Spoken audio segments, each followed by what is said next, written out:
El pasado martes asistíamos a lo que fue el paro general en el país y en Santa Fe tuvo un eco sumamente particular. En Rosario también fueron dos de los polos urbanos del país en donde más se sintió la medida de fuerza y que, entre otras consignas, lo que pedía era mantención de fuentes laborales específicamente. En la provincia de Santa Fe venimos escuchando ya hace mucho tiempo, sin distinción de lugares, norte, centro o sur de la provincia, que los puestos laborales cada vez vienen con menos cantidad y sobre todo para el mundo pyme, según lo que venimos escuchando de distintos dirigentes de los sectores, tanto gremiales como representantes justamente de pymes, fundamentalmente.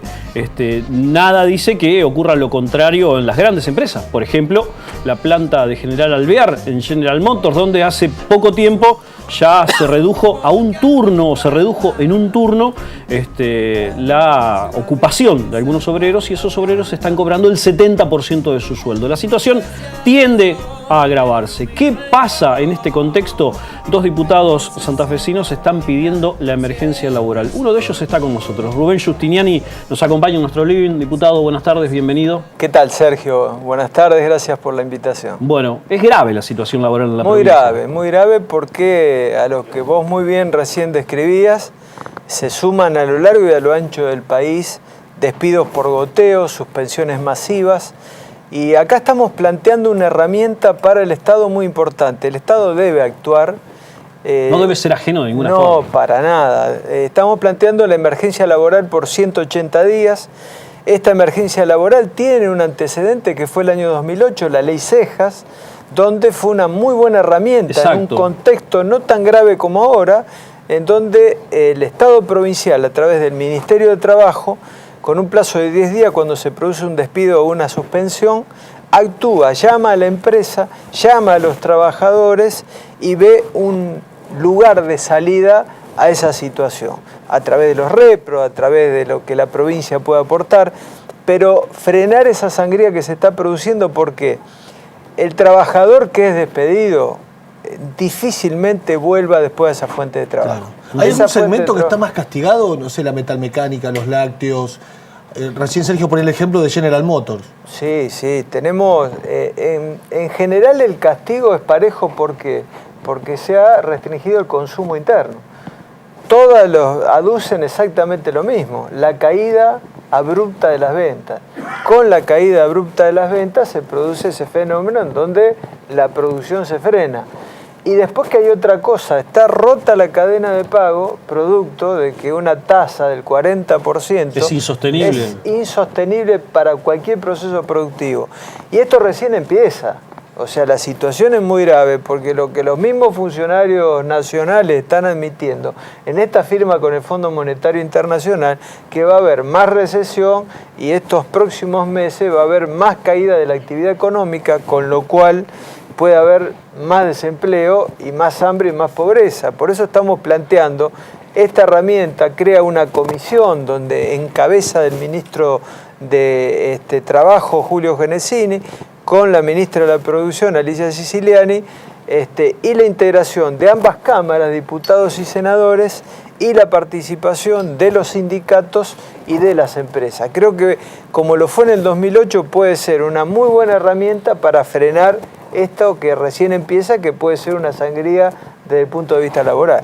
Ahora, ¿qué situación o qué evolución de la situación preocupante recoge usted desde lo que le llega a su banca, teniendo en cuenta lo que recién decía Karim? La metalmecánica en el sur está mucho más que complicada. La situación láctea, bueno, tenemos el icono de lo que ocurrió con Sancor. Más allá de arrastrar otros factores esta situación, el norte de Santa Fe sigue siendo, si se quiere, la parte geográfica más desigual socialmente que tiene la provincia, pero ¿qué se viene recogiendo con todo lo que viene ocurriendo? Todas malas noticias, Sergio. Tenemos que hablar con la realidad. Estamos hablando del norte. Hay una cuestión estratégica para el norte que es la infraestructura. Todo lo que es infraestructura se corta. La Ruta 11, que hoy está al abandono. Que es el segundo año que teóricamente iba a entrar en el presupuesto para hacer una autovía que nunca pasó. ¿Cuántas veces hablamos de la Ruta 11, Ruta de la Muerte? Un peaje que se pagó durante más de 2 décadas y que no se construyó ni un metro de banquina asfaltada. Y hoy está el abandono absoluto. No solamente se le cortó el trabajo a las familias que vivían el trabajo del peaje, sino que además no se sabe quién va a cortar ni siquiera el pasto. O sea, es ruta muy peligrosa porque cada curva con los pastos altos se transforma en una trampa mortal. Y la infraestructura para el norte de la provincia, junto con el tema del gas, que también se suspende y demás, yo creo que estamos en un momento de una crisis económico-social gravísima y tenemos que plantear soluciones concretas, por lo menos que atenúen, lo estamos haciendo en este marco del tema laboral, la situación que es muy grave para la inmensa mayoría de los sectores populares. ¿Hacia dónde va el horizonte? Hace poco me tocó estar en una comida con una persona que es un industrial, que tiene una fábrica chica, una pyme, y en la misma mesa había otro conocido que tenía una situación económica favorable, que hablaba de las bondades del sistema financiero.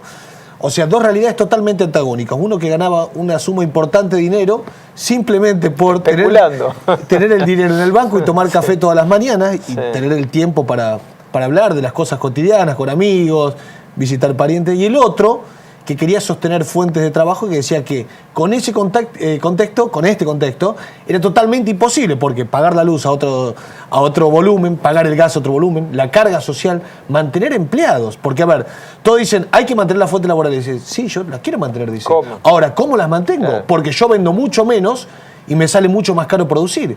¿Hacia dónde se va? Bueno, esa mesa es gráfico de lo que está pasando en el país. Cuando vos tenés una tasa de inflación del 40%, cuando tenés una devaluación salvaje del 100% en estos primeros meses del año, evidentemente hay un esquema en donde no todo el mundo pierde, porque acá se dice, bueno, hagamos un esfuerzo. Ahora, ¿quién hace el esfuerzo? Claro. El esfuerzo lo hacen los trabajadores, el esfuerzo lo hace la clase media, el esfuerzo lo hacen los jubilados y los pensionados. Y después tenés ganancias siderales que en poco tiempo han multiplicado el sector financiero y las petroleras, ganancias gigantescas. Aumento de las naftas, 12 aumentos en 40 días. El precio de las naftas que se transmite a toda la cadena productiva, cada aumento de la nafta. Sí, la logística depende de los combustibles. Claro. Y los tarifazos. Yo creo que con los tarifazos arrancó este gobierno con ese 2000% del gas, que después con la audiencia pública bajaron al 400% y siguen de tarifazo en tarifazo, con anuncio de que el país va a llegar al autoabastecimiento, de vaca muerta, etcétera, etcétera. Que nunca llega. Pero nunca llega, y en el mientras tanto, de nuestro bolsillo estamos pagando tarifas que son del primer mundo cuando los sueldos que se ganan son del tercer mundo. Este es el problema, ¿no? Ahora, la emergencia laboral plantea 180 días, 6 meses en este sentido, que debería generar las condiciones para que el Estado de alguna forma soporte la caída de lo que se está cayendo. Supongo que debe ser sumamente difícil plantear eso desde un Estado provincial cuando el contexto motorizado por el Estado Nacional es absolutamente contrario. ¿Santa Fe tiene espalda para generar esta cuestión así de formar una trinchera, si se quiere el término? Sí, tiene. Yo creo que tiene espalda, y no solamente tiene espalda desde el punto de vista económico, desde el punto de vista productivo, porque Santa Fe tiene una mecánica productiva no solamente en esa potencia que es el agro, sino es la metalmecánica y sobre todo son las pymes. Sino que además yo creo que nuestra responsabilidad es mostrarle al país que se puedan hacer cosas distintas. Porque lo peor que nos puede pasar como argentinos es que no hay otro camino. Y sí hay otro camino. Es una falta de imaginación, de creatividad, y que nos vendan desde los medios hegemónicos que acá no hay otra que esté de acuerdo con el Fondo Monetario Internacional. Es una película que ya la vivimos. Son miles de millones de dólares que vamos a quedar endeudados para las próximas generaciones, y con una política de ajuste que hoy estamos padeciendo. Por lo tanto, sería muy positivo que de Santa Fe demos una señal diferente, no solamente para dar soluciones distintas adentro, sino para dar un mensaje hacia afuera a todo el país.